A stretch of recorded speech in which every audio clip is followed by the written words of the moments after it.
देशाला स्वातंत्र्य मिळाल्यापासून भारतीय लष्कराने कायमच आपल्या प्राणाची आहुती देऊन वेळोवेळी देशाचे संरक्षण केले आहे। देश सेवेचे कर्तव्य बजावताना आजवर अनेक लष्करी जवान आणि अधिकाऱ्यांनी हुतात्म्य पत्करले आहे।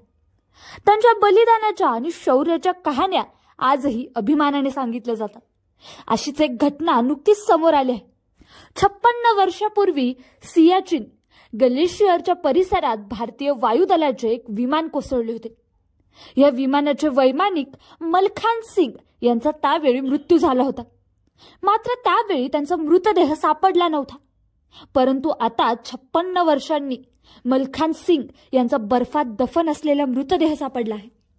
मलखान सिंग यांच्या गणवेशावर असलेल्या बॅचवरून त्यांची ओळख पटवण्यात आली।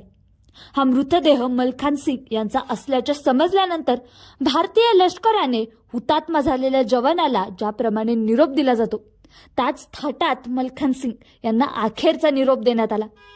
मलखान सिंग यांच्या पार्थिवाचे अवशेष उत्तर प्रदेशातील सहारनपूर येथील त्यांच्या गावी नेण्यात आले। त्यावेळी त्यांच्या पार्थिवाचे दर्शन घेण्यासाठी नागरिकांनी प्रचंड गर्दी केली होती।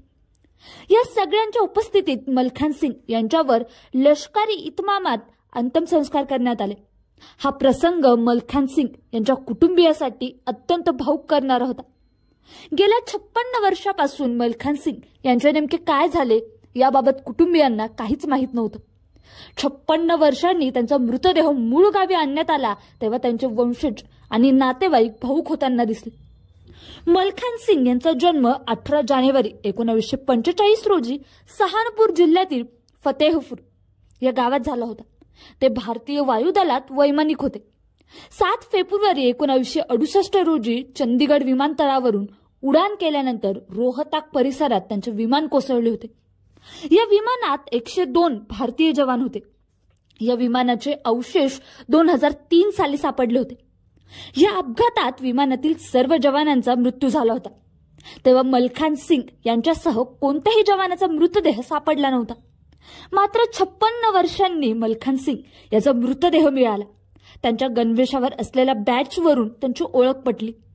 भारतीय लष्करातील डोंगरा स्काउट्स या तुकडीकडून गेल्या काही वर्षापासून सातत्याने शोध कार्य सुरू होते। यावेळी त्यांना मलखान सिंग यांचा मृतदेह सापडला।